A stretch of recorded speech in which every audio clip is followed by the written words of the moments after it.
जय श्री कृष्णा, जय श्री कल के अवतार, जय गौहर शाही। नमस्कार, सत श्री अकाल, अस्सलाम वालेकुम, गौहर शाही, मरहबा, गुड इवनिंग। मैं आपकी होस्ट नेहा कार्तिक। अल्लाह टीवी के इस प्रोग्राम कल्कि जी के श्रीमुख से भी गीता का गुह्यतम ज्ञान में आप सबका बहुत बहुत स्वागत करती हूँ। और सबसे पहले मैं भगवान श्री कल की अवतार राग गौहर शाही जी महाराज के चरणों में कोटि कोटि नमन करती हूँ, गौहर शाही मरहबा करती हूँ। तत्पश्चात भगवान सदगुरु संत शिरोमणि सैयद यूनुस अल गौहर जी महाराज के चरणों में प्रणाम करती हूँ, गौहर शाही मरहबा करती हूँ। भगवान योगेश्वर श्री कृष्ण जी कह रहे हैं, गीता में हृदयम पार्थ, गीता में सारमोत्तमम, गीता में ज्ञान मतियुग्रम, गीता में ज्ञान मव्ययम, गीता में चौतमम स्थानम, गीता में परमम पदम, गीता में परमम गुर्यम, गीता में परमो गुरु। अर्थात गीता मेरा हृदय है, गीता मेरा उत्तम सार है, गीता मेरा अत्युग्र ज्ञान है, गीता मेरा अविनाशी ज्ञान है, गीता मेरा श्रेष्ठ निवास स्थान है, गीता मेरा परम पद है, परम रहस्य है और मेरा परम गुरु है। पैनल में उपस्थित सभी सम्मानित संतों को मैं बहुत बहुत नमस्कार करती हूँ आज के इस प्रोग्राम में। आप सबको मेरा नमस्कार। जय श्री कृष्णा, जय श्री कल की अवतार। जय श्री कृष्ण, जय श्री कृष्ण जी, तो चलिए प्रोग्राम को आगे बढ़ाते हुए गीता के इस कर्म में सबसे पहले हम समझने का प्रयास करेंगे गीता मर्मज्ञ स्वामी विश्वानंद जी महाराज से। तो सबसे पहले मैं स्वामी जी को आमंत्रित करती हूँ।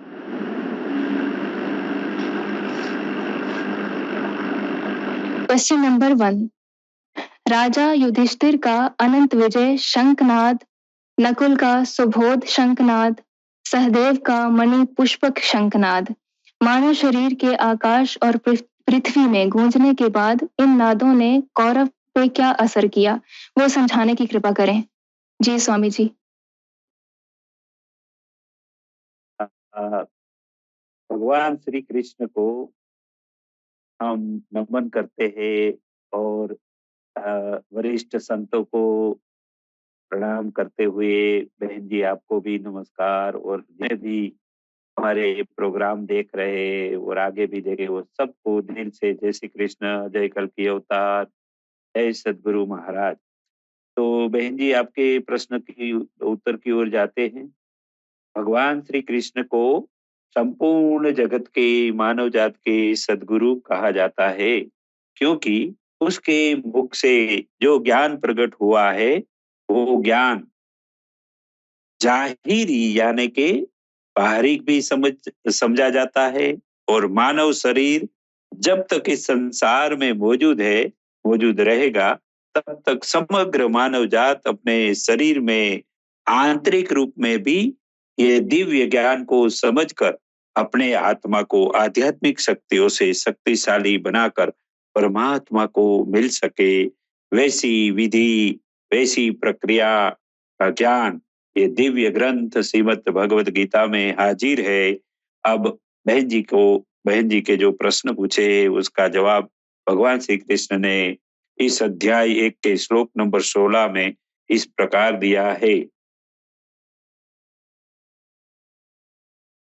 अनंत विजयम राजा कुंती पुत्रो युधिष्ठिरः, नकुल सदेवश्च सुघोष मणिपुष्पको। तो यहाँ भगवान श्री कृष्ण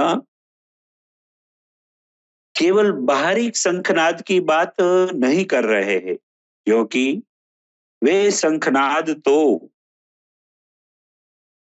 थोड़े समय तक सुनाई पाता है, वे शंखनाद तो बाहरी एक प्रतीकात्मक है, लेकिन यहाँ मानव शरीर में हृदय स्थल और उसके ऊपर के हिस्से में जो धर्म क्षेत्र समझाया गया है, जहाँ परमात्मा के रूप में श्री कृष्ण भगवान को समझना है, यहाँ अब आत्माओं को ही युधिष्ठिर समझना है।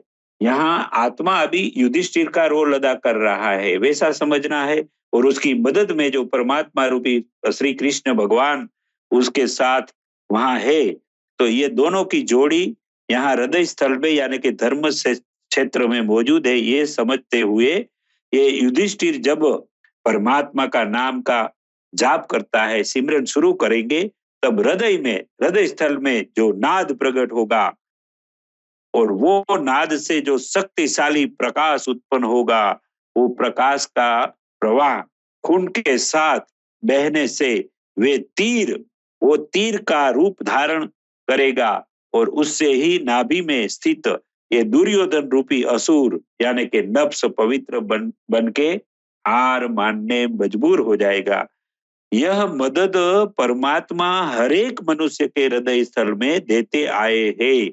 जब से प्रथम मानव बनाया गया है, तब से लेके अब सृष्टि परिवर्तन हो जाएगा, तब तक ये अनंत नाद हृदय में बजता ही रहेगा और वही नाद से अनंत काल तक ये असुर यानी कि नफ्स को पवित्र कराया जाएगा। इस प्रकार अनंत काल तक ये नाद साधक को विजय दिलाने वाला होने से उसको अनंत काल अनंत विजय शंखनाद समझना है। जब ऐसा नाद हृदय स्थल में बजने लगता है, तब हृदय में एक और भाव प्रकट होता है, ये असुर नफ्स मेरे कुल रूपी शरीर को नुकसान करने वाला है, इसलिए उनको इस शरीर से शरीर के अंगों के ये कुल से नष्ट करने में ही कल्याण है। वैसा जब बोध होता है, ऐसा भाव हृदय में प्रकट होता है, इसलिए भाव को नकुल का सुबोध शंखनाद यहाँ समझना है। यही हृदय स्थल में समझना है। जब हृदय में प्रकाश वाली शक्तियां उत्पन्न होती है, तो सब रक्तवाहिनियों सहयोग करके ये प्रकाश वाली शक्तियों को असुर नफ्स तक पहुंचाने में सहयोग करने लगती है। इस भाव को सहदेव का मणि पुष्पक नाद मानव शरीर में ही समझना है। जब साधक हृदय स्थल में आंतरिक सिमरन रूपी शंखनाद शुरू करता है, तब शरीर के अंदर का आकाश और पृथ्वी को समझाने के लिए भगवान श्री कृष्ण इस अध्याय 1 के श्लोक नंबर 19 में इस प्रकार समझा रहे हैं। यहाँ भगवान श्लोक नंबर 19 में कह रहे हैं, ये घोषोधार्त राष्ट्राणाम हृदयानि व्यदारयत नभश्च पृथिवीं चैव तुमुलो व्यनुनादयनः। तो यहाँ इस श्लोक के माध्यम से भगवान श्री कृष्ण समझा रहे हैं कि जैसे वर्षा ऋतु में आसमान में प्रथम बिजली उत्पन्न होती है, बाद में भयंकर नाद आवाज उत्पन्न होता है, तो पूरे आसमान को प्रकाशित करती हुई ये बिजली और उसके साथ गरजता हुआ ये आवाज आसमान से नीचे पृथ्वी को भी कुंजित कर देता है। तो यह जो घटना है, उस घटना को हमको मानव शरीर में समझाने के लिए ही भगवान यहाँ हमको समझा रहे हैं कि विराट में तो ये वर्षा ऋतु में होता है, विराट में तो ये घटना वर्षा ऋतु में आसमान में तो होती है, लेकिन ठीक वैसा ही मानव शरीर में भी वैसा ही होता है। भगवान श्री कृष्ण इस श्लोक में समझा रहे हैं कि जिसमें बहन जी ने प्रश्न का उत्तर पूछा है, वो उत्तर इस श्लोक में इस तरह भगवान श्री कृष्ण समझा रहे हैं कि ये सब अर्जुन और युधिष्ठिर जो है, वो भगवान श्री कृष्ण के चरण में अभी मौजूद है, यानी कि धर्म क्षेत्र में वो योद्धा सब यहाँ है, और उसके साथ जितने भी दूसरे भी भाव प्रकट होते हैं आत्मा में, वो सब अर्जुन और युधिष्ठिर के सहयोगी कैरेक्टर यानी के पात्र है। इस रूप में हमको समझना है। जब सिमरन रूपी नाद बजना शुरू हो करते हैं, उससे प्रथम प्रकाश रूपी बिजली ऊपर आसमान में, यानी कि ये शरीर से ऊपर का भाग जो आसमान है, तो ये आसमान में ये सब प्रकाश और आवाज, सिमरन का आवाज, ये सब उत्पन्न होने लगता है। फिर वह जब नसे नस में बहते बहते जब ये सीने के नीचे के भाग में, जब जहां नाभि नफ्स में, जो नफ्स नाभि में नाभि आत्मा यानी कि नफ्स जब वहां है, तो वहां जब ये प्रकाश और शक्ति और ये नाद जब वहां पहुंचता है, तब वो पृथ्वी मानना है। ये नीचे के भाग पृथ्वी है। तो जैसे वर्षा ऋतु में पहले बिजली और आवाज ऊपर से नीचे पृथ्वी तक आता है, इसी रूप में मानव शरीर में भी जब यहाँ सिमरन शुरू होता है, तो जब प्रकाश उत्पन्न होता है और नाद बजने लगता है, तब वो नाद और प्रकाश नसे नस में बहता बहता जब नफ्स नाभि में जो नफ्स बैठा है, वहां ये पृथ्वी का हिस्सा मानना है। ये जो है कुरुक्षेत्र भी है, और उसको हम पृथ्वी समझना है, तो ये पृथ्वी तक ये आवाज और ये प्रकाश पहुंचता है। तब ये असुर नफ्स और उसके सारे नकारात्मक भावों को वो छोड़ने का भय उत्पन्न हो जाता है कि अभी तो मुझे ये सब मेरी नकारात्मक भावना, ये भाव सब जो मैं प्रभाव डालता रहता था, उसको छोड़ना ही पड़ेगा। तो ये उसको भय उत्पन्न करने वाला ये जो नाद और प्रकाश है, वो कौरवों के नीचे पृथ्वी पर जो ये नफ्स यानी जो असुर बैठा है, और उसके साथ जितने भी नकारात्मक भाव है, वो कौरवों के भय पैदा करने वाला, उसको हृदय को चीरने वाला ये भाव इसी तरह मानव शरीर में हृदय स्थल में ये प्रकट होता है। तो बाहरी रूप में कुरुक्षेत्र के युद्ध के समय में जो ये प्रतीकात्मक लोगों को समझ में ना आए, इसीलिए शरीर में, मानव शरीर में ये युद्ध को हकीकत में समझना है। और ये आसमान है और नीचे के भाग पृथ्वी है। तो ये सुंदर तरीके से भगवान श्री कृष्ण ने ये श्लोक, 2 श्लोकों में बहन जी आपके प्रश्न का उत्तर इस तरह समझाया है। जी दीदी जी।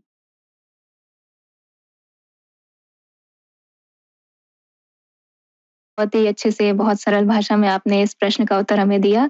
आपका बहुत बहुत धन्यवाद। अब हम बढ़ते हैं नेक्स्ट क्वेश्चन की ओर। Question number 2। युद्ध भूमि कुरुक्षेत्र में अर्जुन के सामने कौरव की सेना के योद्धाओं को देखकर क्या मनोस्थिति हुई? ऐसा क्यों हुआ?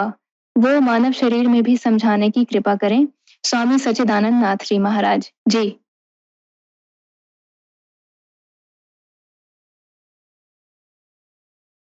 हार्दिक स्वागत एवं अभिनंदन है। बात तो वही है कि प्रकृति का जो स्थिति है, जो शूद्र की स्थिति है और जो ब्राह्मण की स्थिति है, हमारी 10 इंद्रियां, उनके विकार, या यूं कह लें कि मोह रूपी दुर्योधन, विजातीय कर्म रूपी कर्ण, द्वैत बुद्धि वाले द्रोणाचार्य, जो द्वैत की शिक्षा देते थे कि तुम भी हो और परमात्मा भी है, और भ्रम रूपी भीष्म ने जब अपना सिंहनाद जैसा शंख बजाया, युद्ध छिड़ गया है। एक तरफ शूद्र की स्थिति है,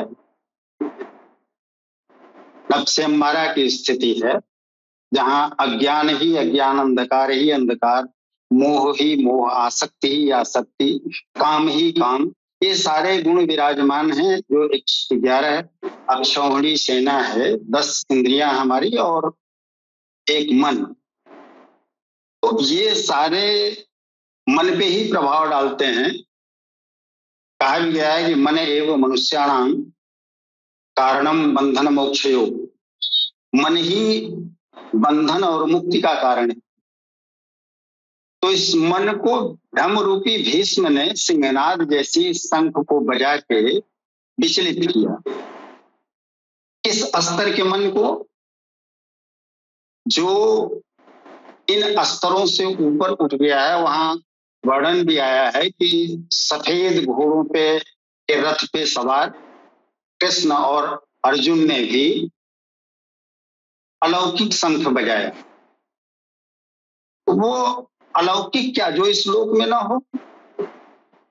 तो शंख बजाने क्या, इनकी घोषणा का अर्थ क्या? कृष्ण ने जो शंख बजाया उसकी घोषणा का या उद्घोष का ये अर्थ था कि मैं तुम्हें उस परम सत्य से मिला दूंगा, ब्राह्मण बना के तुम्हारी इस दैवी संपत्ति का भी समन करके तुमको उस परमात्मा से मिला दूंगा। और इधर भ्रम पैदा कर रहा है भीष्म का सिंहनाद जैसा शंख। अभी मैं एक वीडियो देख रहा था, एक दीवार थी छोटी सी और दीवार के इस पार एक कुत्ता था और वो भौंक के जा रहा है। उसको भ्रम है कि उस पार भी कोई है, फिर घूम के जाता है और आता है तो फिर भौंकता है। तो ये जो भ्रम की स्थिति है, जो नश्वर है, जिसको हम समझ रहे हैं कि नहीं यही हकीकत है,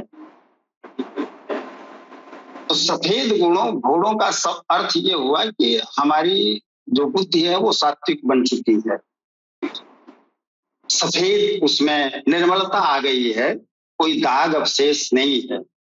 ऐसी बुद्धि और मन वाला अर्जुन के मन को प्रभावित किया उस भ्रम रूपी सिंहनाद ने। घनघोर जंगल के नीरव एकांत में जैसे सिंह दहाड़े तो हाथ पांव कांपने लगते हैं, दिल की धड़कनें बढ़ जाती हैं, वो स्थिति इस मन पे पैदा किया और अर्जुन भ्रमित हो गए।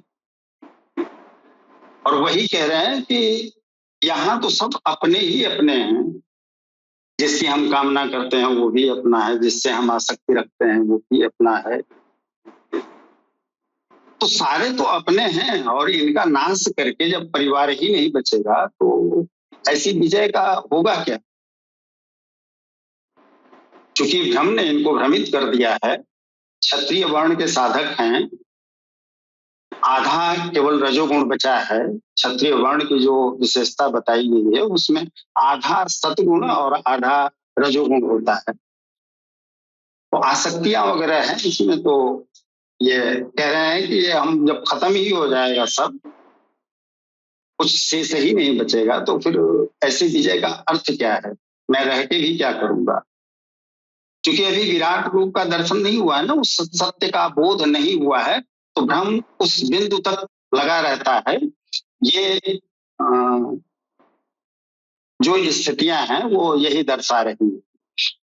तो संघर्ष में वही करना है, अज्ञानता से निकल के ज्ञान के परम शिखर तक पहुंच जाना।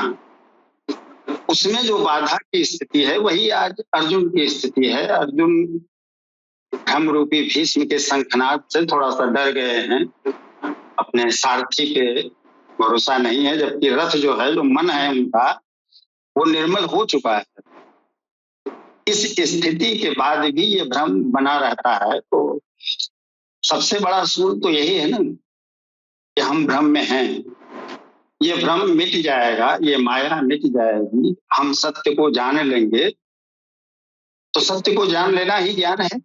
जब ज्ञान मार्ग से या भक्ति मार्ग से, किसी मार्ग से हम उस सत्य को समझ लिए, जान लिए, तो सारे अज्ञान अपने आप मिट जाएंगे। एक दीपक जला दिया जाए किसी कमरे में तो पूरा कमरा प्रकाशमान हो जाएगा, कहीं कोई भ्रम बचेगा नहीं, ये रस्सी है या सांप है।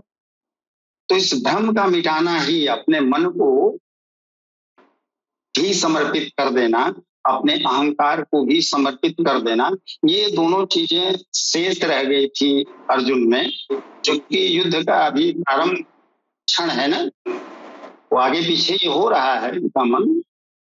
जब विराट दर्शन हो जाएगा तो फिर सत्य का बोध हो जाएगा, और जब सत्य का बोध हो जाएगा तो सारी कालिमा मिट जाएंगी, सारे अंधकार खत्म हो जाएंगे, अज्ञान जो अंधा धृतराष्ट्र है वो हट जाएगा, खत्म हो जाएगा, और विजय श्री, अनंत विजय श्री, जिसके बाद कभी कोई हार नहीं होती, वो अनंत विजय है। वो अनंत विजय है क्या? वही परम तत्व से मिल जाना, वो आपके हृदय में उतर जाए या आप उसमें जम हो जाओ, मतलब वो अपना विलय कर दो वहां। ये स्थिति प्राप्त करना ही हर साधक का लक्ष्य है। तो अपने शरीर में यही हमको समझना है कि मन सहित इंद्रियां यही गौरव सेना है, और हमारा अज्ञान ही धृतराष्ट्र है, मोह ही दुर्योधन है, विजातीय कर्म ही कर्ण है जो अंत तक दुश्मन बना रहता है, सबसे बड़ा दुश्मन बना रहता है। और हमारे मन को इतना दृढ़ होना चाहिए, संयमित होना चाहिए कि वो फिर इधर न झुके, फिर इन कुरीतियों की तरफ फिसले न। अगर फिसला तो ये स्थिति है कि फिसल भी सकते हैं, अगर फिसला तो सब खत्म। फिर जो आधा सतोगुण आया है वो गायब हो जाएगा, केवल आधा रजोगुण, और फिर तमोगुण की छाया पड़ने लगेगी, अंधकार दिखने लगेगा, आसक्ति बढ़ जाएगी, लोभ बढ़ जाएगा, काम बढ़ जाएगा। तो हमको इस स्थिति से ऊपर जाना, जो आधा रजोगुण बचा हुआ है उस रजोगुण को समाप्त करके पूर्ण रूप से सतोगुणी हो जाना है, प्रकाश ही प्रकाश हो जाए, और उस प्रकाश का भी लय कर दिया जाए, जिसको कल्बे शहीद हम कहते हैं। नफ्स मुतमइन्ना या कल्बे शहीद की जो स्थिति है, कल्ब शहीद हो गया तो वो मुर्शिद कल्ब का रूप धर लिया।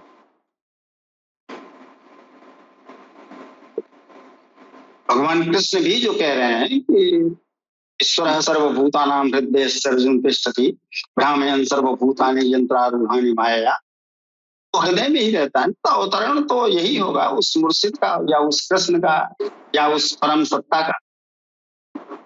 ये हृदय प्रकाशवान हो जाए, ज्ञानवान हो जाए, यही हमारा लक्ष्य है। अभी मोह है इसलिए अर्जुन डर रहे हैं, उस सिंहनाद से घबरा गए, हम इनको भ्रमित कर दिया भीष्म ने। हम अपने शरीर में इसी तरह से इसको समझ सकते हैं कि विचलित नहीं होना है, हमको आगे बढ़ना है और उस ज्ञान को प्राप्त कर लेना है, उस परम सत्य को प्राप्त कर लेना है। जी जी, स्वामी सच्चिदानंद नाथ जी महाराज, आपका बहुत बहुत धन्यवाद। बहुत ही अच्छे अंदाज में आपने इस विषय में हमें बताया है, समझाया है। बहुत ही अच्छा लगा आपको सुनकर। तो बढ़ते हैं नेक्स्ट क्वेश्चन की ओर। क्वेश्चन नंबर 3, दुर्योधन और उसकी सेना के योद्धा राज्य पर शासन करने के लिए क्या क्या त्याग करके युद्ध के लिए तैयार हुए? अर्जुन के सामने युद्ध क्यों नहीं करना चाहता था? अर्जुन उनके सामने युद्ध क्यों नहीं करना चाहता था? मानव शरीर में भी समझाने की कृपा करें संत राजेंद्र निगम बाबू जी महाराज जी।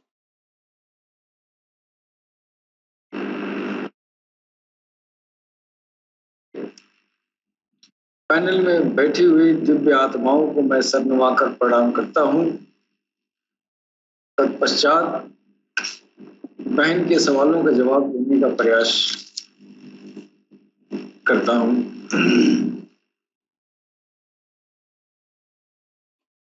युद्ध का मैदान सजा हुआ है और संपूर्ण परिवार युद्ध के मुहाने पर है। इन्हें युद्ध में मारकर विजय से मिलने वाला राज्य और राज्य से मिलने वाला सुख अर्जुन को नहीं चाहिए। अर्जुन कहते हैं मैं विजय नहीं चाहता, राज्य तथा सुख भी नहीं चाहता। गोविंद, राज्य या भोग अथवा जीवन से भी क्या प्रयोजन है? हमें इसके लिए राज, भोग और सुखाधिक इच्छित है। वे ही परिवार जीवन की आशा त्याग कर युद्ध के मैदान में खड़े हैं। राज्य इच्छा तो परिवार को लेकर भोग, सुख और धन की थी, तो स्वजन और परिवार के साथ उन्हें भोगने की थी। किंतु जब सबके सब प्राणों की आशा त्याग कर खड़े हैं, तो मुझे सुख, राज्य या भोग नहीं चाहिए। यह सब इन्हीं के लिए प्रिय थे।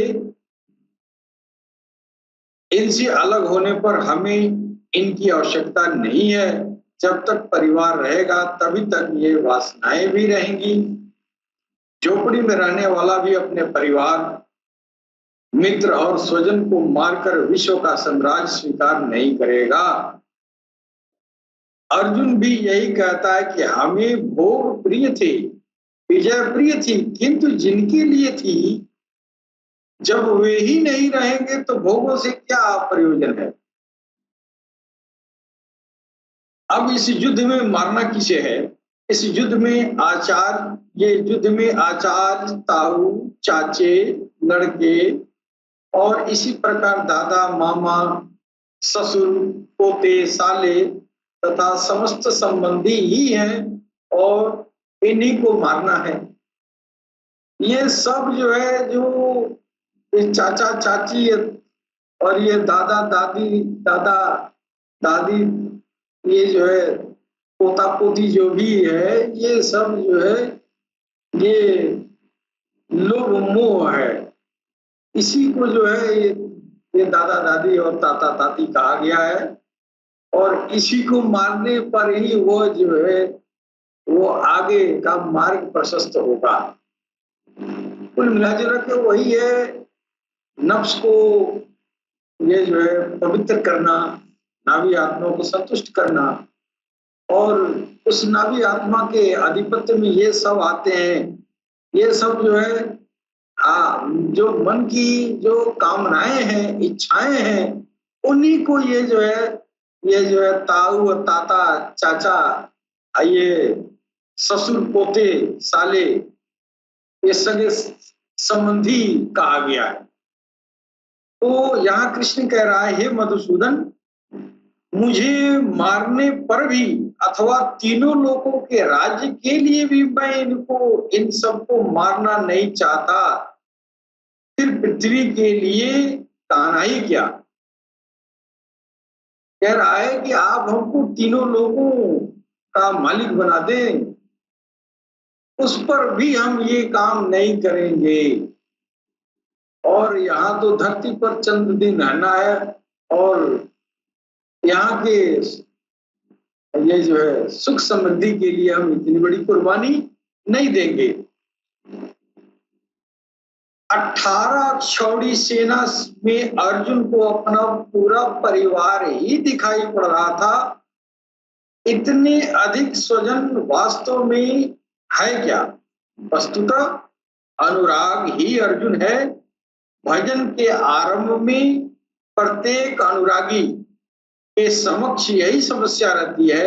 सभी चाहते हैं कि वो भजन करे, उस परम सत्य को पालें, किंतु किसी अनुभवी सदगुरु के संरक्षण में कोई अनुरागी जब क्षत्रज्ञ का संघर्ष करने के लिए ये जो है जाता है, जब उस राह पे चलता है तो उसको पता चलता है कि हमको किनसे लड़ना है, वो हताश हो जाता है। अब आप जो है किसी भी ये संत महात्मा, वली, मुर्शिद, पीर, पैगंबर के सानिध्य में अगर कोई अनुरागी जाता है तो उसके सामने सबसे बड़ी समस्या ये कि गुरु कहता है कि देखो, ये काम क्रोध लोभ मोह का ये जो पाश है इसको तोड़ना होगा, और इस काम क्रोध लोभ मोह से जुड़े हुए ये अपने सगे संबंधी हैं। इन सगे संबंधियों का जो नाम रखा गया है, ये जो है ताऊ, चाचा, दादा, मामा, ये जितने भी आपके रिश्तेदार हैं, ये सब जो है उस नाभी आत्मा के स्वरूप हैं। तो कोई भी गुरु अपने शिष्य को जब अध्यात्म मार्ग पे यानी सदमार्ग पे चलाना चाहता है, ईश्वर के मार्ग पे, परमात्मा के मार्ग में चलाना चाहता है, तो उसके सामने सबसे बड़ी समस्या यही उत्पन्न होता है। वो चाहता है कि उसके पिता का परिवार, ससुराल का परिवार, मामा का परिवार, सुहृदय मित्र और गुरुजन साथ में रहें, सभी सुखी रहें और इन सब की व्यवस्था करते हुए वो परमात्मा स्वरूप की भी प्राप्ति कर ले। ये हर साधक के, हर अनुरागी के साथ यही समस्या है। वो चाहता है कि हमारे सब यार दोस्त बने रहें और परमात्मा अवस्था भी प्राप्त हो जाए, हमको परमानंद भी प्राप्त हो जाए। किंतु जब वो समझता है कि आराधना में अक्सर होने के लिए परिवार छोड़ना होगा, तो इन संबंधों को का यह मोह समाप्त करना होगा, तो वो जो है अधीर हो जाता है। जैसे अर्जुन जो है अधीर हो गए थे कि बाप रे बाप, हमको जो है परमात्मा स्वरूप तक पहुंचने के लिए अग्नि तो सब जो है छोड़ना पड़ेगा। तो ये तकरीबन सारे साधकों के साथ ऐसा होता है। और जो साधक जो है सिर्फ इसको देखता है वो आगे नहीं बढ़ पाता है, यानी वो परमात्मा स्वरूप तक नहीं पहुंच पाता है और बीच में जो है वो खंडित हो जाता है। और बात रही कि अर्जुन जो है क्यों नहीं ये जो है लड़ाई करना चाहता था, तो इसके पीछे एक ही मकसद है कि अभी अर्जुन जो है तरुण अवस्था में, आध्यात्म के रास्ते में वो तरुण है। केवल अर्जुन ही अधीर था ऐसी बात नहीं है, अनुराग सबके हृदय में है। प्रत्येक अनुरागी अधीर होता है, उसे संबंधी याद आने लगते हैं। पहले वो सोचता है कि भजन से कुछ लाभ होगा तो ये सब सुखी हो जाएंगे। जाहिर है कि आज देख रहे हैं ना, जो भी भजन भाव हो रहा है ये सारे भजन भाव अपने सुख समृद्धि के लिए हो रहा है। इसलिए जो है इंसान आराधना साधना में लगा हुआ है कि मेरे जो परिजन हैं, जो हमारे रिश्तेदार हैं, सगे संबंधी हैं, सब सुखी रहे, सब निम्न रहे, भले रहे, सब ठीक ठाक रहे। भगवान के लिए नहीं, परमात्मा स्वरूप के लिए नहीं कोई पूजा पाठ आराधना कर रहा है, सब उसी मोह पाश में बंधे हुए हैं। तो ये सोचता है कि हम इनके साथ रहेंगे तभी हमको आनंद आएगा। उसको इस बात का बोध नहीं है कि परमात्मा स्वरूप में वो परमानंद है। ये आनंद जो इनके साथ रह के जो उठा रहा है, इसको सर्वोच्च आनंद समझ रहा है, इसी को परमानंद समझ रहा है कि यहाँ का जो है समृद्धशाली जिंदगी अपने रिश्तेदारों, दोस्तों, मित्रों के साथ जो हम गुजारते हैं, ये ही सब कुछ है। और ये जो है इसमें रह कर भी हम परमात्मा को प्राप्त कर ले, ये कोशिश करता है। लेकिन उसको ये पता नहीं है कि ये इसके बाद इससे भी बड़ा आपको आनंद, आपको सुख प्राप्त होने वाला है जब आप परमात्मा स्वरूप में आ जाएंगे। इससे बड़ा सुख ये सगे संबंधी क्या है। लेकिन अर्जुन को अब तक ये पता नहीं है कि परमात्मा स्वरूप में किस तरह की परमानंद की अवस्था होगी। उस आनंद को जानता नहीं है, इसलिए वो जो है अपने सगे संबंधियों से लड़ना नहीं चाहता है, इसलिए कि इधर उसको आनंद आ रहा है। अपने इस मोह पाश में बंधे हुए लोगों के बीच में रहकर परमानंद का उसको अभी खबर नहीं है कि हम परमानंद की अवस्था तक हम जाएंगे भी कि नहीं। परमानंद की अवस्था होती क्या है, परमात्मा अवस्था होती क्या है, उसको इस बात का बोध नहीं है, इसलिए वो जो है अपना गांडीव रख दे रहा है। इसके साथ ही हम अपनी वाणी। जी, आपका बहुत बहुत धन्यवाद संत राजेंद्र निगम बाबूजी महाराज। बहुत ही महत्वपूर्ण व्याख्या की है आपने और मैं आशा करती हूँ कि जो भी व्यूअर्स हमारे सुन रहे हैं हमें इस वक्त, उनको भी सुनकर बहुत अच्छा लगा होगा। तो आपका बहुत बहुत धन्यवाद। अब हम बढ़ते हैं नेक्स्ट क्वेश्चन की ओर। क्वेश्चन नंबर 4, दुर्योधन और उसकी सेना के योद्धाओं को आताताई कहा गया है। वो आताताइयां मानव शरीर में किस तरह हैं? लोभ से उनका ज्ञान कैसे नाश हो गया, वो भी मानव शरीर में समझाने की कृपा करें। स्वामी विश्वानंद जी महाराज। जी स्वामी जी। इस अध्याय 1 के श्लोक 36 में भगवान श्री कृष्ण दुर्योधन और उसकी सेना के योद्धाओं को ही आतताई कैसे है, वे इस प्रकार इस अध्याय के श्लोक नंबर 36 में अच्छी तरह से समझा रहे हैं। तो ये श्लोक नंबर 36 जो है, ये यहाँ कह रहे भगवान कि निहत्य धार्तराष्ट्रानन्नः का प्रीतिः स्वजनार्दन पापमेवाश्रयेदस्मान् हत्वेतानाततायिनः। इस श्लोक में आतताइयों की व्याख्या समझाई गई है कि जो लोग यानी कि बाहरी रूप में दुर्योधन और उनकी सेना के सब योद्धा आग लगाने वाले हैं, वो आग ईर्षा की है, द्वेष नफरत की है, मैं तेरे को कुछ नहीं दूंगा, ये बदले की भावना की आग है, दूसरों को जहर देने वाला भी है, और संहारक शस्त्रों से युद्ध के लिए सामने आ, धस के चले जाना, सामने वाले पक्षों तक पहुंच जाने वाले लोगों को ही आतताई कहा गया है। ये बाहरी रूप में तो कुरुक्षेत्र में हुआ था, लेकिन इसको मानव शरीर में भगवान श्री कृष्ण इस प्रकार समझा रहे हैं कि नाभि स्थान में बैठा ये असुर रूपी नफ्स ही तो दुर्योधन समझना है, और उनके सारे नकारात्मक भावों को उनके साथ के योद्धाओं समझना है।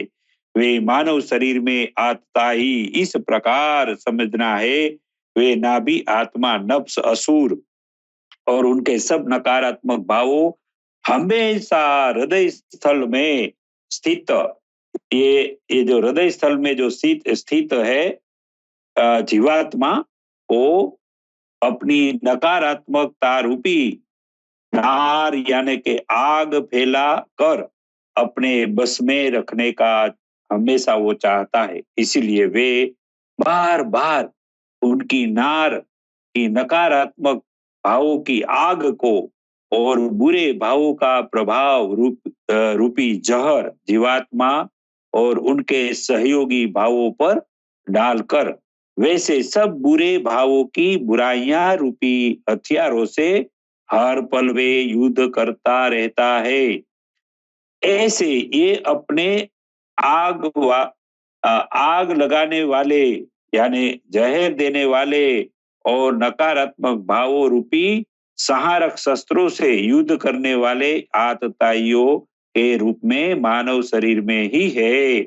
मनुष्य के सारे शरीर में 5 तत्वों रूपी गांव भी पांडवों को न देते हुए जो आतताई दुर्योधन रूपी नाभि आत्मा को पूरे शरीर पर नकारात्मकता का प्रभाव डालकर शासन करने का लोभ उत्पन्न होने से उनका वे ज्ञान भी नाश हो गया कि उनको खुद को यानी कि नाभि आत्मा को उत्पन्न करने वाला परमात्मा के रूप में भगवान श्री कृष्ण की समझाने की बात भी उसने न मानी और उसको समझ में न आई, और कृष्ण की शक्तियों का सामर्थ्य जिस योद्धाओं के पास मिल गया है, यानी कि इस शरीर में जो आत्मा है और जितने भी उसके सहयोगी जो सहायक आत्मा है, उसको परमात्मा की शक्तियां जब प्राप्त हो जाती है, इसी तरह 5 पांडवों कृष्ण के संग में उसके चरण में रहते हुए जो उसको शक्तियां प्राप्त हुई थी, कृष्ण भगवान का सामर्थ्य भी उसकी शक्तियों को भी ये दुर्योधन यानी कि नफ्स, ये असुर जो नाभि में बैठा है, वो मोह की वजह से वो सामर्थ्य को भी भूल गया, और जो है उसके सामने वो जो ये शक्ति, इतनी बड़ी शक्ति के सामने खुद को हार पानी पड़ेगी, वो हार जाएगा और उनकी सारी नकारात्मकता नष्ट नाश हो जाने वाली है। यह ज्ञान उसके लोभ की वजह से नाश हो गया। इसका मानव शरीर में इन इस अध्याय के श्लोक नंबर 38 में इस प्रकार समझाया है। तो अभी मानव शरीर को समझाने के लिए भगवान श्री कृष्ण श्लोक कह रहे हैं, यद्यप्येते न पश्यन्ति लोभोपहत चेतसः भूलक्षय कृतं दोषं मित्रदोहे च पातकम्। तो इसका अर्थ मानव शरीर में ये नाभि आत्मा रूपी दुर्योधन को जब पूरे शरीर पर शासन करने का लोभ उत्पन्न हो जाता है, तब उनका यह ज्ञान भी नाश हो जाता है कि परमात्मा श्री कृष्ण की शक्तियों को प्राप्त करके ये आत्मा और उसके संग में जो भी अर्जुन के रूप में है, अपने युधिष्ठिर के रूप में है,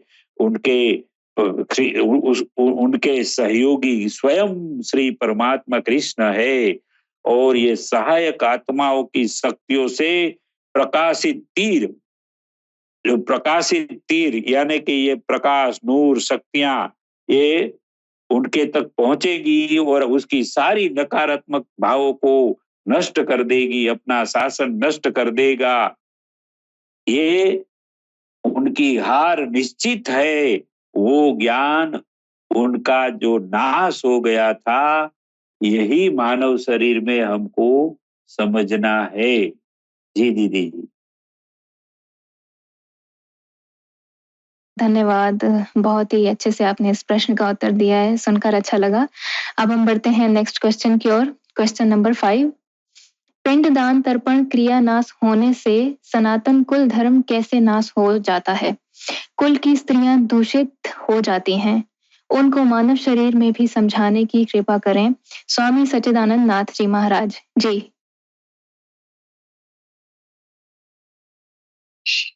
जी। गुणा गुणेषु वर्तन्ते, ये पूरी जो प्रकृति है ये अपने अपने गुण धर्मों के कारण टिकी हुई,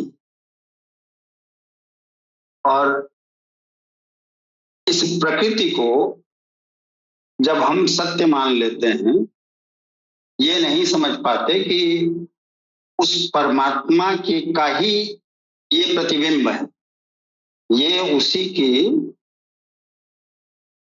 शक्तियां हैं या उसी का जलवा है जो कि दृश्य है, एक प्रतिबिंब मात्र है, सब नश्वर है।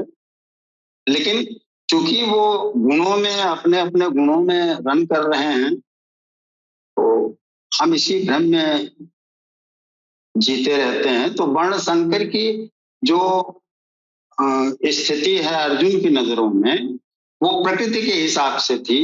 इस शरीर को ही वो मान लिया था कि नहीं यही सत्य है, और जबकि श्मशान पे जाने पे पता चलता है कि ये जो प्रकृति है, ये जो शरीर है, ये नश्वर है, पंच तत्वों में पुनः मिल जाएगा। तो ये जो 5 तत्व हैं या 5 जो कर्मेंद्रियां हैं और 5 ज्ञानेंद्रियां हैं, तो इनको इन संस्कारों का डर लगा हुआ है कि अगर ये हमारी इंद्रियों पे हमने विजय प्राप्त कर लिया, इनका नाश कर दिया, इनको खत्म कर दिया, पराजित कर दिया, तो जब कुल नाश हो जाएगा, इसको कुल समझ रहा है वो, तो जब ये कुल नाश हो जाएगा तो इनकी जो स्त्रियां हैं वो दूषित हो जाएंगी, और दूषित हो जाएंगी तो उनसे जो उत्पन्न होगा वो वर्ण संकर कहलाएगा, क्योंकि ये प्रकृति है, ये परंपराएं हैं जो हम देखते चले आ रहे हैं। तो वर्ण संकर वो इस बात को समझ रहा है कि जब ये सब नष्ट हो जाएगा तो इनकी जो ज्ञानेंद्रियां हैं, स्पर्श, रूप, रस, गंध, इनका क्या होगा? तो ये सब तो दूषित हो जाएंगी। दूषित हो जाएंगी तो वर्ण संकर होगा, वर्ण संकर हो जाएगा तो कुल का नाश हो जाएगा, और जब कुल का नाश हो जाएगा तो पिंडदान भी नहीं हो पाएगा, पितरों का तर्पण भी नहीं हो पाएगा। भले जिंदा में पानी न दें, लेकिन पितृपक्ष आ रहा है तो उसमें तर्पण करना निहायत जरूरी है, क्योंकि ये हमारी परंपरा है, हम इसी को धर्म मानते हैं, इसी को सनातन मानते हैं। जबकि वास्तव में वर्ण संकर तो साधना के उस क्रम को, जो नियत कर्म है, उस कर्म को करते हुए जब हम जहां जा रहे हैं, उस पथ से भटक जाना, उस पथ से च्युत हो जाना वर्ण संकर है। क्योंकि उसके अलावा अगर हम कोई और काम करेंगे तो वो विजातीय कर्म होगा, और विजातीय कर्म से हमारा दुश्मन कर्ण ही पैदा होगा जो हमसे बहुत ज्यादा बलशाली होगा। तो वर्ण संकर वास्तव में तो ये है कि हम उस साधना क्रम से न च्युत हों, उससे न भटके, जिस राह पे चले हैं, सिराते मुस्तकीम की, सीधे रास्ते पे, वो रास्ता हम न भटकने पाए। लेकिन चूंकि यहाँ पे हम प्रकृति को ही सत्य मान रहे हैं, पुरुष का हमको ख्याल ही नहीं है, हम ये मान ही नहीं रहे हैं कि वो उस पुरुष की ही छाया या उसी का बिंब, जैसा अभी थोड़ी देर पहले हम चर्चा कर रहे थे कि कुत्ता था, उसको भ्रम था कि शीशे के उस पार भी कुत्ता है, इसलिए भूखे जा रहा था। उसको नहीं पता है कि नहीं ये मेरी ही तस्वीर है। तो मेरी तस्वीर तो तब होगी ना जब तुम उसके रूप में हो जाओगे। सोई जाने दे जनाऊ और जान तुम्हें तुम्हें हो जाओ। द्वंद्व तो यही है, झगड़ा तो यही है, संघर्ष तो यही है, युद्ध तो यही है कि मारना इन्हीं को है। इनको मार के मन को नियंत्रित करना है, और मन जब नियंत्रित हो जाएगा तो हमारी बुद्धि भी संयमित हो जाएगी, और बुद्धि संयमित हो जाएगी, सात्विक हो जाएगी, सतोगुणी हो जाएगी, या दैवी संपदमय हो जाएगी, जो दुष्कर्मों की तरफ कभी भी उद्वेलित नहीं करेगी। धर्म तो वास्तव में आचरण की शुद्धि है ना। अगर आप धर्म के पथ पे चल रहे हैं, नियत कर्म को कर रहे हैं, तो निश्चित रूप से आपके आचरण में परिवर्तन होगा। और अगर परिवर्तन नहीं है तो बात वही है, पोथी पढ़ पढ़ जगमुआ, कोई मतलब नहीं होगा। आप पढ़ते रहो, मर जाओ, लेकिन वो ज्ञान थोड़े, वो सत्य थोड़े विदित हो पाएगा जिसको तलाशने के लिए आप निकले हो। जो वास्तविक सनातन धर्म है, जो वास्तविक सत्य है, जो कालजयी है, जो हर वक्त विद्यमान है, शाश्वत है, उसको कैसे जान पाएंगे आप? उसको जानने के लिए तो इनको मारना ही होगा, इस प्रकृति के भ्रम को मिटाना ही होगा कि नहीं नहीं वो शीशा है और शीशे में हमारी ये तस्वीर है। वो पूर्ण रूप धारण कर लो, कल्बे शहीद की स्थिति में आ जाओ, उस परमात्मा का, उस मुर्शिद का रूप तुम्हारे हृदय में झलके। जब ये बोध हो जाएगा तब पता चलेगा नहीं कि वो शीशा है, वो भ्रम है, केवल मैं ही हूं, एक है, द्वैत नहीं है। द्रोणाचार्य गए, अब उनकी शिक्षा खत्म हो गई। अब योगेश्वर कृष्ण शिक्षा दे रहे हैं, जो योग करा देंगे, संयुक्त करा देंगे, जोड़ देंगे उस परमात्मा से। और यही उनके शंखनाद का आशय था, उनका उद्घोष था। तो प्रकृति जब तक है तब तक ये वर्ण संकर जैसी चीजें धम में बनी रहेंगी, क्योंकि हम बचपन से लेके आज तक इन्हीं संस्कारों का पालन करते हुए चले आ रहे हैं। सत्य को जानने के बाद भी उसका बोध नहीं कर पाते। और बोध हो भी कैसे? बोध तो तब होगा ना जब वो चाह ले कि हाँ बोध करा देना है। यही तो एक काम है जो केवल और केवल परमात्मा कर सकता है, या परमात्मा स्वरूप सदगुरु कर सकता है। सोई जाने जय जय जनाऊ, तुलसी ने लिखा।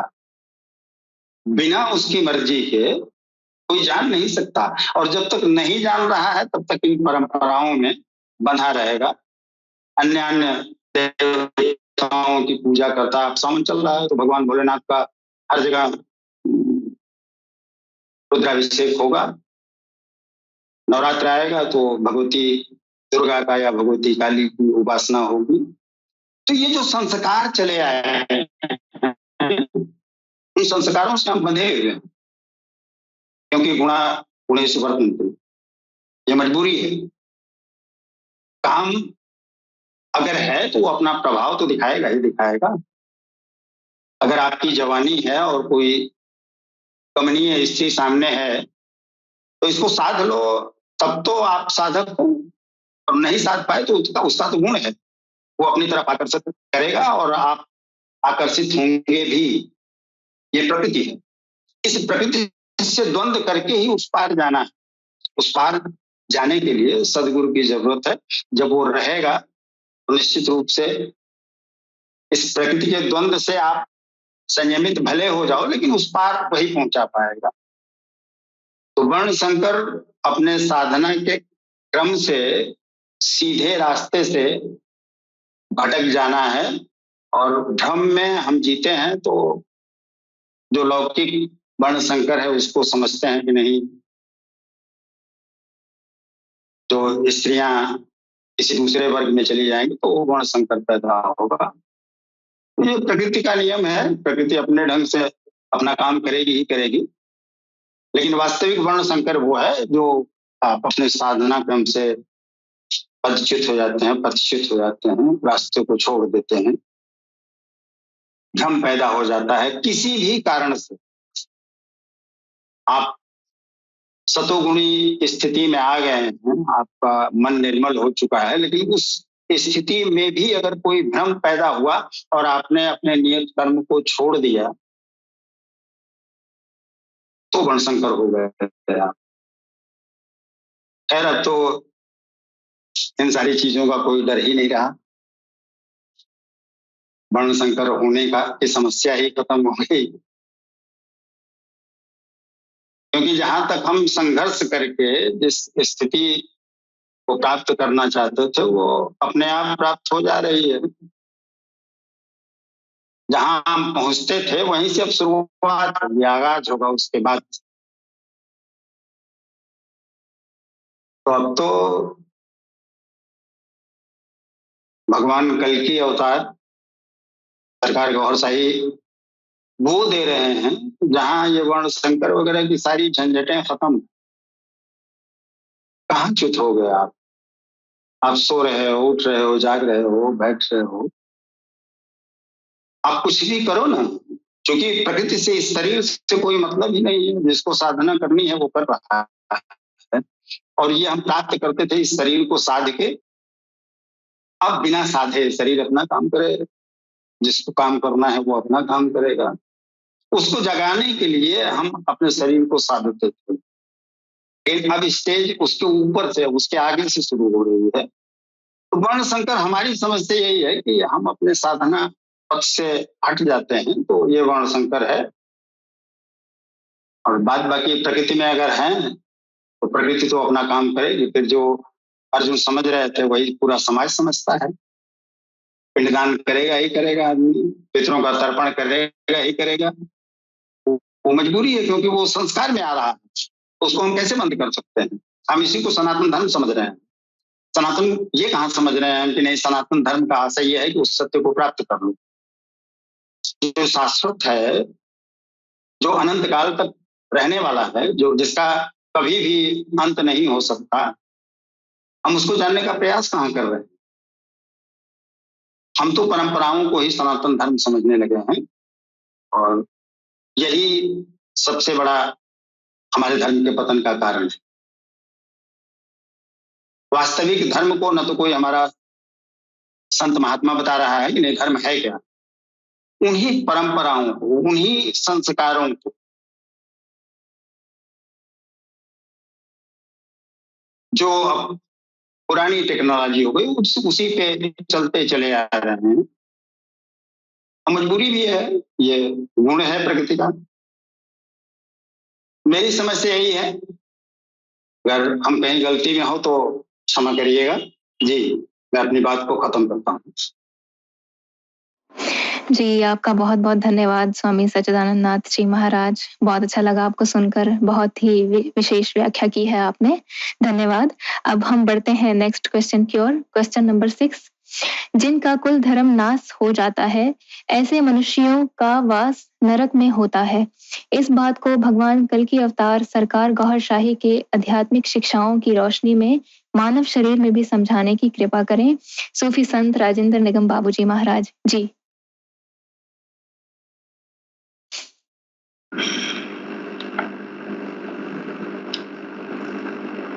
देखिए,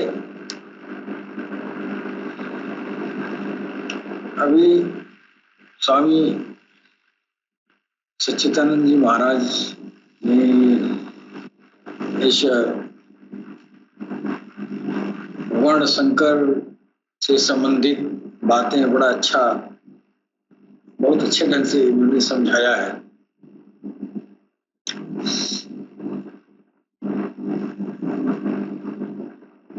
और ये वर्ण संकर जब हो जाता है तो ऐसे लोगों का जो है, ऐसे लोगों का वास वो नरक ही होता है।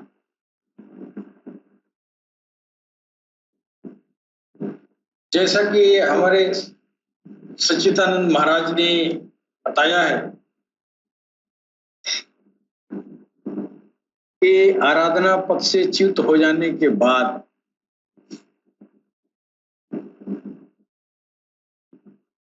वो अवस्था आती है, वो किसी और का नहीं रह जाता है। आराधना में वो जो है, जो सीक्वेंस है, जो उसका जो अवस्थाएं हैं, उन अवस्थाओं से वो जो है च्युत हो जाए, उससे वो हट जाए। वो जो क्रमिक विकास है, शूद्र, वैश्य, क्षत्रिय, फिर ब्राह्मण, ये अध्यात्म मार्ग का ये स्टेजेज हैं। ये सीधा मार्ग है जिसको स्वामी सच्चिदानंद जी ने वह कहा कि ये सिराते मुस्तकीम, वो सीधा रास्ता जो सच्चिदानंद घन परमात्मा तक पहुंचाता है, परमात्मा स्वरूप तक पहुंचाता है। तो उस रास्ते में जो है आदमी उस यानी साधना के रास्ते में वो जो है अपना ये किसी तरह का भ्रम उत्पन्न हो जाए, फिर उसकी साधना बेकार हो जाती है। तो बेकार हो जाएगा तो वो तो किसी काम का लगेगा। बेकार तभी होगा जब उसको जो है शैतान उसको अगवा कर लेता है, तो उसकी साधना आराधना बीच में ही वो खंडित हो गई, नष्ट हो गया। लेकिन उसको इस बात का बोध होता है कि नहीं, हम तो ठीक कर रहे हैं, हम सही रास्ते पे चल रहे हैं, हम जो है वर्ण संकर नहीं है। वर्ण संकर वालों को कभी पता ही नहीं चलता है कि हम वर्ण संकर हो चुके हैं। वो तो यही समझता है कि हम उसी मार्ग पे चल रहे हैं जो मार्ग भगवान ने बताया है। और ये जो वर्ण संकरी जो लोग हैं, ये जो है अपना नियम कानून जो ये भगवान के तरफ से जो व्यवस्था दी गई है, उस व्यवस्था में रद्दोबदल करके वो दुनिया के सामने परोसते हैं और उसी पर वो खुद अमल पैरा होते हैं। लिहाजा उनका रूहानी निजाम बिगड़ जाता है और शैतान उनको लूट लेता है। जब शैतान उसको लूट लेगा तो वो कभी भी स्वर्ग में जाने के काबिल नहीं रहे। स्वर्ग में तो तभी जाएगा जब वो सीधा रास्ता चले, सिरात मुस्तकीम पर चले, आराधना का सही मार्ग हो, आराधना के सही मार्ग तक पहुंच जाए। फिर वो जब पकड़ लिया तो फिर एक दिन पहुंच ही जाएगा। लेकिन आराधना के मार्ग पर चलने के पहले ही शैतान द्वारा लूट लिया जाता है, तो फिर वो जो है यही समझता है कि हमारा रास्ता सही है और हम सही दिशा में चल रहे हैं, और वास्तव में वो लूट लिया गया होता है। जैसे एक मिसाल के तौर पे मैं बताना चाहता हूं कि ये जो है आराधना की क्रिया जो श्वासों से चालू होती है और श्वासों से शुरू होके जब तक उसकी हृदय में ये संस्कार उतर न जाए, तब तक जो है वर्ण संकर होने की पूरी आशंका रहती है। सरकार ने बताया है, सरकार गौहर शाही ने, कि ये तुम्हारे अंदर अगर भगवत नाम का अखंड संकीर्तन शुरू हो जाए तो उस अखंड संकीर्तन से एक तरह की दिव्य ज्योति बनती। जैसे पानी पानी से टकराता है तो बिजली बनती है, उसी तरह दिल की धड़कनों में ये भगवत नाम का अखंड संकीर्तन जब शुरू हो जाता है तो उसका हृदय जो है शैतान के हाथ से सुरक्षित हो जाता है। अर्थात जब तक भगवान के नाम से इंसान का, अनुरागी का, योगी का दिल जो है वो जारी नहीं हुआ, उसका हृदय जो है भगवत नाम से आबाद नहीं हुआ, स्वतः उसके दिल में ये जो है अखंड संकीर्तन जारी नहीं हुआ, तब तक वह वर्ण संकर होने की पूरी आशंका है। और आज की स्थिति यही है, सारे धर्मों में फिरके जो आए हैं ये वर्ण संकर हैं। क्यों? तो जो धर्म के पेशवा हैं उन लोगों ने जो मार्ग दिखाया है उस मार्ग से वो च्युत हो गया है। क्यों च्युत हो गया है? तो वो उसके आराधना साधना की जो प्रारंभिक अवस्था है, वो अध्यात्म का जो पहला कदम है, वो हृदय में भगवान के नाम का स्वतः जारी हो जाना, अखंड संकीर्तन का जारी हो जाना, ये पहला कदम है। इसके पहले तो प्रयास है, और प्रयास की स्थिति में अगर कोई पारंगत गुरु नहीं है तो वो पल पल में उसकी संभावना होती है कि कभी भी शैतान उसको ये पथच्युत कर देता है। सरकार गौर शाही ने फरमाया कि ये भगवत नाम का सिमरन किसी जमाने में श्वासों से चल के तुम्हारे दिलों तक पहुंचता था और उम्र गुजर जाती थी, बीच में शैतान जो है उसको लूटने का मौका मिलता था। क्यों? तो शैतान से प्रतिरक्षा करने के लिए कोई ऐसी विधा जमाने में नहीं था, बस वही था, श्वासों के जरिए हम ज्योति और नूर बनाने की कोशिश तो कर रहे थे, लेकिन वो अपर्याप्त था। यानी शैतान जितना नेगेटिव एनर्जी डाला है, उस श्वासों के जरिए उसके ये जो है पर्याप्त नूर, पर्याप्त ज्योति नहीं मिल पाती थी, और वो शैतान को हाथ लूट जाता था। शैतान उसके ऊपर गालिब हो जाता था, अपनी नार का, अपने नेगेटिव एनर्जी का प्रभाव उसके ऊपर ज्यादा होता था। लेकिन सरकार ने फरमाया, जब तेरे अंदर भगवत नाम का अखंड संकीर्तन जारी हो गया तो फिर तुम वर्ण संकर नहीं होगे। ये तब तक होता रहा जब तक ये प्रयास श्वासों से लेके और हृदय तक जाने तक इसमें जो है वर्ण संकर होने की संभावना थी। और यही हाल हमारे अभी हिंदू सनातन में ही नहीं है, हमारे आप जो है आप जाइए इस्लाम में भी जो है यही है। वहां भी जो पीर औलिया होते हैं वो भी श्वासों की ही तालीम देते, वही गीता वाला ज्ञान। उस श्वासों में जो है भगवत नाम का सिमरन, ये राम राम कहते हैं या हरिओम कहते हैं या ओम कहते हैं या सोहम कहते हैं, उधर जो है अल्लाह अल्लाह कहते हैं, सांस में भी कहते हैं, सांस में वो भी कहते हैं। ये जो प्रयास है वो प्रयास जो है तब तक सफल नहीं होगा जब ये संस्कार जो सांसों में राम राम या अल्लाह अल्लाह हो रही है, जब तक दिल में इस तकरार न पकड़ ले। जब दिल में वो पकड़ लेगा, यानी अखंड संकीर्तन शुरू हो गया, फिर वहां ज्योति बनने की फैक्ट्री शुरू हो गई। अब ज्योति बनती रहेगी, अब वो उस ज्योति के प्रभाव में जो शैतान का जो नार है, नेगेटिव एनर्जी है, वो निष्क्रिय हो जाता है। अब निष्क्रिय हो जाता है, अब वो रास्ता सिरात मुस्तकीम पकड़ लिया, अब उसकी गाड़ी रुकेगी नहीं। क्यों? तो उसकी ईंधन बन रही है, उस ईंधन की फैक्ट्री उसमें लग गई, यानी दिल में निरंतर नूर ज्योति बन रही है भगवत नाम की। और अब इसके प्रभाव में ये शैतान से सुरक्षित हो गया। अब शैतान का हाथ उसके हृदय तक नहीं जा सकता, अब वो वर्ण संकर नहीं होगा। ये जो इस्लाम में फिरके हैं 72-73 फिरके जो कहलाते हैं, ये सब वर्ण संकर हैं। चलना तो सबने शुरू किया, लेकिन शैतान को हाथे लुट गए। सनातन में कितने संप्रदाय बन गए, कितने तरह के जो है इसमें मतमतांतर हो गए।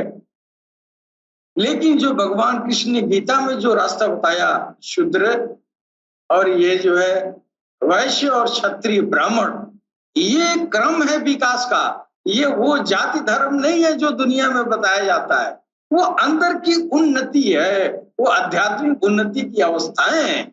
शूद्र और वैश्य, क्षत्रिय और ब्राह्मण, इनसे इन विकास क्रम में वह जो है जब लग गया तो फिर वो पहुंच ही जाएगा।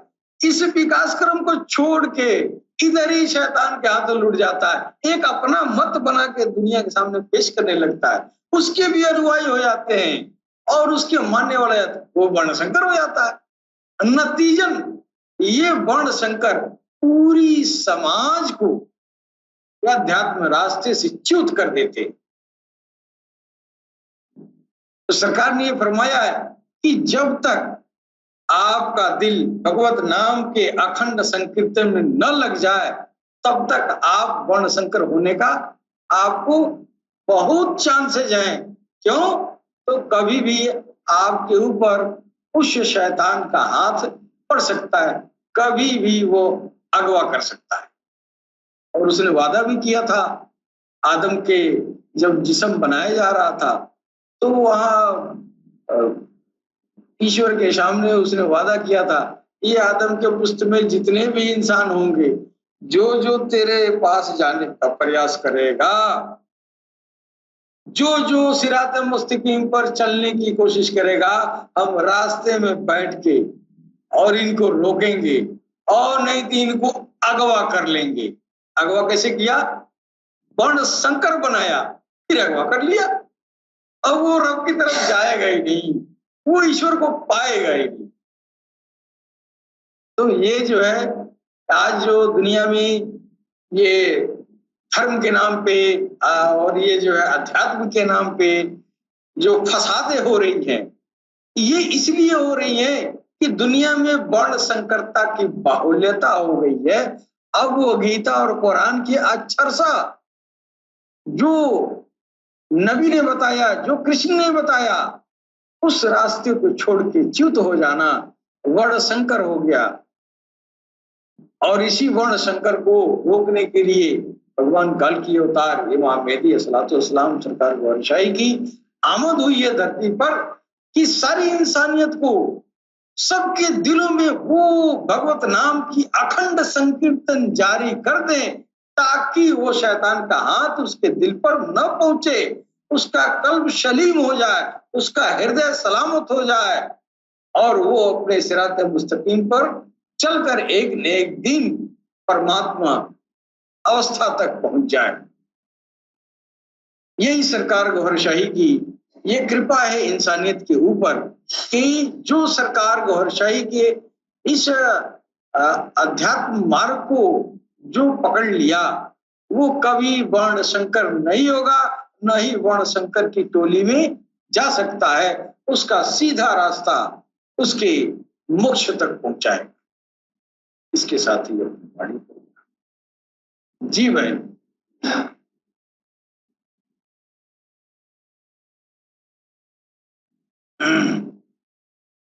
बताया, बहुत अच्छा लगा आपको सुनकर।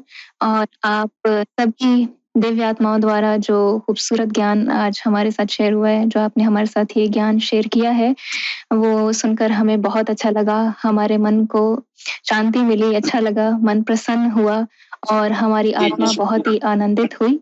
तो ये हमारे लिए बहुत ही सौभाग्य वाली बात है। तो आप सबका मैं आज के लिए बहुत बहुत धन्यवाद करना चाहती हूँ और साथ ही मैं हमारे सभी व्यूवर्स का भी बहुत बहुत धन्यवाद करना चाहती हूँ हमारे साथ यूं ही जुड़े रहने के लिए। तो आज के लिए इतना ही। कल्कि जी के श्रीमुख से भी गीता का गुह्यतम ज्ञान में आप सबसे फिर मुलाकात होगी। तब तक के लिए मैं नेहा कार्तिक आप सबसे आज्ञा चाहती हूँ। जय श्री कृष्णा, जय श्री कल्कि अवतार, जय गौहरशाही।